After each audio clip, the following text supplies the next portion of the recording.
ये कथा राजा हर्षवर्धन और उनकी पत्नी रानी विशपाला की है। राजा हर्षवर्धन बहुत नेक और धर्म का पालन करने वाले राजा थे। वही रानी विशपाला एक अत्यंत रूपवती और पतिव्रता नारी थी। उनकी जिंदगी बहुत अच्छे से चल रही थी। फिर एक दिन समय ने करवट ली और उन्हें अपनी जिंदगी के बहुत भयानक दौर से गुजरना पड़ा। स्वर्गलोक में एक बार शनि देवता और लक्ष्मी जी की कहासुनी हो गई। शनिदेव के अनुसार वे लक्ष्मी जी से बड़े थे और लक्ष्मी जी के अनुसार वह शनिदेव से बड़ी थी। इस बात को लेकर उन दोनों में काफी देर तक बहस होती रही और वे दोनों कोई फैसला नहीं कर पाए। आखिर उन्होंने सोचा कि मृत्युलोक में सबसे ईमानदार व्यक्ति से यह फैसला कराया जाए। उन दोनों ने सोचा कि मृत्युलोक में प्रयागराज के राजा हर्षवर्धन के पास जाया जाए। जब शनि देवता और लक्ष्मी जी हर्षवर्धन के पास पहुंचे और अपनी बहस का निर्णय मांगा तो उनको उत्तर देने को कोई उपाय न सूझा। अंत में उन्होंने दोनों से 1 महीने की मोहलत मांगी। यह सुनकर शनि देवता व लक्ष्मी जी चले गए और कह गए कि वह अपने झगड़े का फैसला सुनने 1 महीने बाद जरूर आएंगे। उनके जाने के बाद हर्षवर्धन का सोना जागना हराम हो गया, क्योंकि वह जानते थे कि वह एक को बड़ा बताएंगे तो दूसरा अवश्य ही गुस्सा होगा और उन पर भारी संकट आ जाएगा। उसको चिंता में देख उनकी पत्नी विशपाला ने चिंता का कारण पूछा। जब हर्षवर्धन ने सारा हाल कह सुनाया तो उनकी पत्नी विशपाला बोली कि आप एक चांदी का और दूसरा सोने का आसन बनवाइए। सोने का आसन आपकी गद्दी के दाहिने ओर तथा चांदी का आसन बाईं ओर रहेगा। जब लक्ष्मी जी और शनिदेव आएंगे तो लक्ष्मी जी आपके दाहिने तरफ का आसन ग्रहण करेंगी, क्योंकि वे माता स्वरूप हैं, और शनिदेव बाईं तरफ का आसन ग्रहण करेंगे। आप उनके किसी प्रश्न का उत्तर न दें, और जब वह बहुत पूछें कि क्या बात है तो आप उनसे कह दें कि आप लोगों ने स्वयं ही अपना फैसला कर लिया है। 1 महीने बाद जब लक्ष्मी जी और शनिदेव आए तो वैसे ही हुआ जैसे रानी विशपाला ने कहा था। लक्ष्मी ने दाईं तरफ सोने का आसन ग्रहण किया और बाईं तरफ शनिदेव बैठे। जब उन्होंने फैसला मांगा और अत्यधिक जोर दिया तो राजा ने वही उत्तर दिया जो रानी ने बताया था। यह सुनकर शनिदेव गुस्सा होकर चले गए। लक्ष्मी जी ने जाते जाते हर्षवर्धन से कहा कि संकट तो जरूर आएगा, परंतु मैं तुम्हारे साथ हूं। जल्दी ही शनि देवता के प्रकोप से प्रयागराज में बहुत भयंकर अकाल पड़ा। लोग भूखे मरने लगे। यह दशा हर्षवर्धन से देखी न गई। कोई उपाय न मिलने पर आखिरकार लगभग 1 साल के बाद उन्होंने अपने राज्य को त्यागने का निश्चय कर लिया। एक रात को वह अपनी पत्नी के साथ राज्य को छोड़कर निकल पड़े। साथ में उन्होंने एक पोटली में हीरे जवाहरात मुसीबत के समय काम आने के लिए ले लिए। जैसे ही हर्षवर्धन विशपाला के साथ निकले, बहुत ही भयंकर आंधी तूफान आ गया और चारों ओर अंधेरा छा गया। आंधी तूफान में दोनों रास्ता भटक जाने के डर से एक जगह खड़े हो गए। तभी लक्ष्मी जी एक छोटी सी लड़की का रूप धारण करके आई और लालटेन की सहायता से उन दोनों को नदी के किनारे तक पहुंचा दिया। हर्षवर्धन अपनी पत्नी के साथ नदी के किनारे पहुंच गए, परंतु अब नदी पार करने की समस्या उत्पन्न हो गई। इतने में एक बूढ़ा नाविक नाव खेता हुआ उस तरफ आया। हर्षवर्धन ने निवेदन किया कि वह उनको नदी के किनारे पहुंचा दे। नाविक बोला कि उसकी नाव बहुत हल्की है, इसलिए एक एक करके ही वह उनको पार करा सकता है। राजा ने उसकी बात मान ली। पहले वह रानी को पार ले गया, फिर राजा हर्षवर्धन को और अंत में गहने की उस बड़ी सी पोटली को। परंतु उसने गहने की पोटली को नदी पार नहीं पहुंचाया। वह उस पोटली को लेकर गायब हो गया। हर्षवर्धन थोड़ी देर तो नाविक और पोटली का इंतजार करते रहे, परंतु जब उन्होंने देखा कि नाविक नहीं आया तो वे समझ गए कि वो बूढ़ा नाविक कोई और नहीं बल्कि शनिदेव ही थे। हर्षवर्धन और विशपाला नदी के किनारे चलते चलते एक गांव में पहुंचे। वहां के लोग जंगल से लकड़ी काटकर बेचते थे। लकड़ी का व्यापार ही उनकी कमाई का साधन था। हर्षवर्धन भी अपनी पत्नी के साथ गांव में रहने लगे। वे चंदन की लकड़ी काटकर लाते और पास के गांव में बेच देते। थोड़े ही समय में चंदन की लकड़ी बेचकर वे काफी पैसे वाले हो गए और आराम से जीवन व्यतीत करने लगे। यह सब लक्ष्मी जी की कृपा थी। उनको आराम में देखकर शनिदेव ने फिर से एक चाल चली। एक दिन एक सौदागर जो उस गांव से चंदन की लकड़ी लेकर दूसरे देशों में जाया करता था, उसका जहाज यहाँ फंस गया। उसने बहुत प्रयत्न किया, परंतु वह जहाज टस से मस न हुआ। उसकी समझ में नहीं आ रहा था कि क्या करे। इतने में शनि देवता ब्राह्मण का रूप धारण करके उसके पास आए।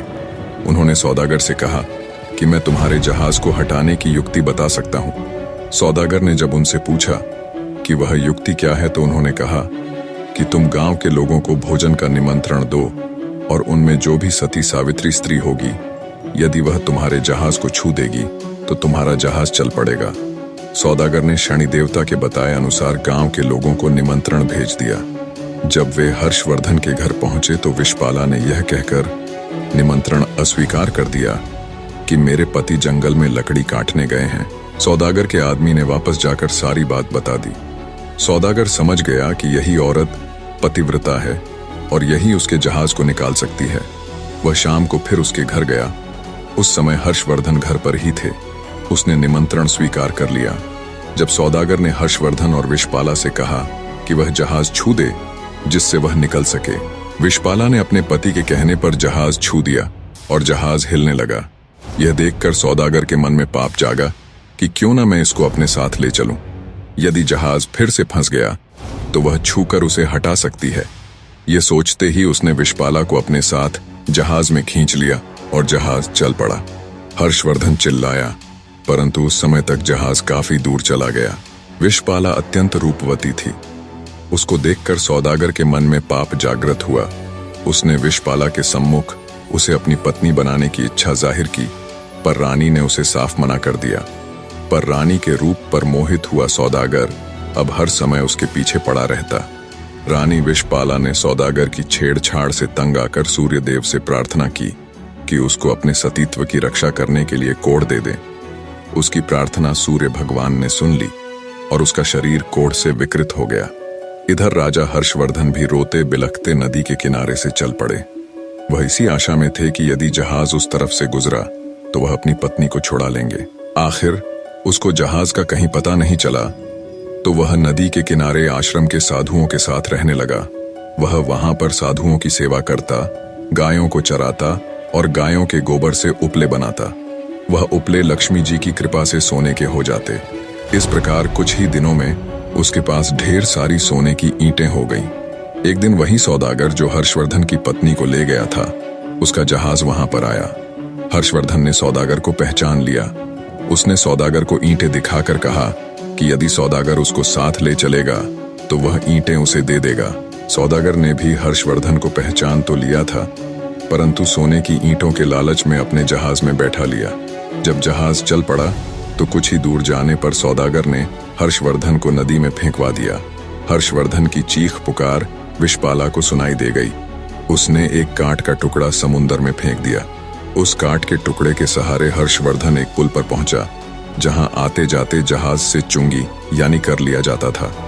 अनजान व्यक्ति को वहां देख वहां कामगारों ने उससे पूछा कि वह कौन है और कहां से आया है।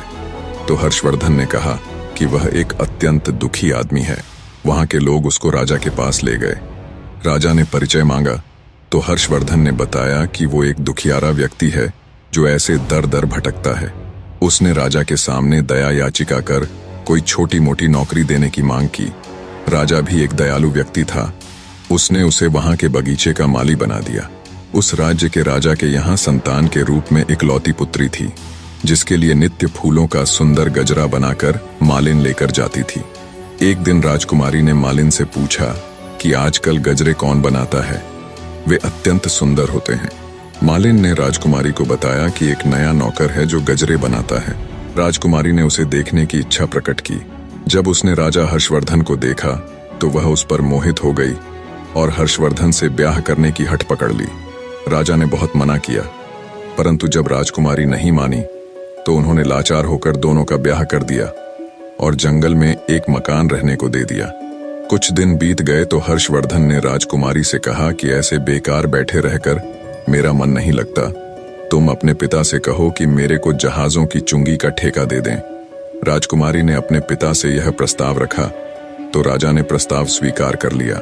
हर्षवर्धन अब आने वाले जहाजों से चुंगी लेता। ऐसे ही 7 वर्ष बीत गए। शनिदेव का प्रभाव खत्म होने को आया। एक दिन सौदागर का जहाज वहीं आया। हर्षवर्धन ने उस जहाज को रोक लिया और उसे वहां से जाने नहीं दिया। सौदागर क्रोधित हो राजा के पास शिकायत लेकर गया और विनती की, महाराज जो भी आपका कर है वो मैं हमेशा अदा करता हूँ, फिर भी मेरे जहाज को क्यों रोका गया? राजा ने जब हर्षवर्धन से पूछा कि वह सौदागर के जहाज को क्यों नहीं जाने देता, तो हर्षवर्धन ने बताया कि महाराज, इस सौदागर के पास मेरी सोने की ईंटें हैं जो इसने मुझसे चुराई है। जब हर्षवर्धन ने सौदागर से अपनी सोने की ईंटों की चोरी की बात राजा के सामने रखी, तब राजा ने हर्षवर्धन से पूछा, क्या तुम्हारे पास इस चोरी का कोई प्रमाण है? हर्षवर्धन ने सिर झुकाकर कहा, महाराज, मेरे पास कोई प्रमाण नहीं है। हर्षवर्धन का झुका सिर देखकर सौदागर अपनी बात को और अधिक पुख्ता करने के लिए राजा से कहता है, महाराज, ये झूठ बोल रहा है। मैं शपथ लेता हूं कि सोने की ईंटें मेरी हैं। राजा सोच में पड़ जाता है। तभी एक तेज गर्जना के साथ शनिदेव प्रकट होते हैं और गुस्से में सौदागर की तरफ देखते हैं। उन्होंने कहा, सत्य और धर्म के साथ खिलवाड़ करने का कर्ज चुकता करने का अब तुम्हारा समय आ गया है। शनिदेव सौदागर के पास जाकर उसकी आंखों में देखते हैं। अचानक सौदागर जमीन पर गिरकर कांपने लगता है। वह पसीने से तरबतर होकर चिल्लाता है, मुझे माफ कर दो, मैंने झूठ बोला था, ये सोने की ईंटें मेरी नहीं हैं। इतना कहने के बाद सौदागर के शरीर से एक अजीब सा धुआं उठता है और वह वहीं राख में बदल जाता है। राजा और दरबार के लोग स्तब्ध रह जाते हैं। किसी को समझ नहीं आता कि क्या हुआ। तभी शनिदेव हर्षवर्धन के पास जाकर उनको प्रणाम करते हुए कहते हैं, राजा हर्षवर्धन, तुम्हारे सत्य और धैर्य ने मुझे पराजित कर ही दिया। तभी एक बार फिर से तेज प्रकाश होता है और तेज प्रकाश के साथ लक्ष्मी जी प्रकट होती है।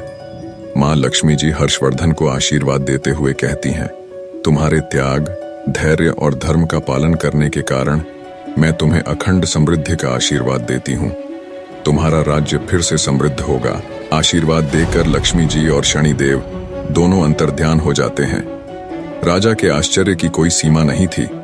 वह हर्षवर्धन के पास आकर कहते हैं, तुम कोई साधारण पुरुष नहीं हो सकते।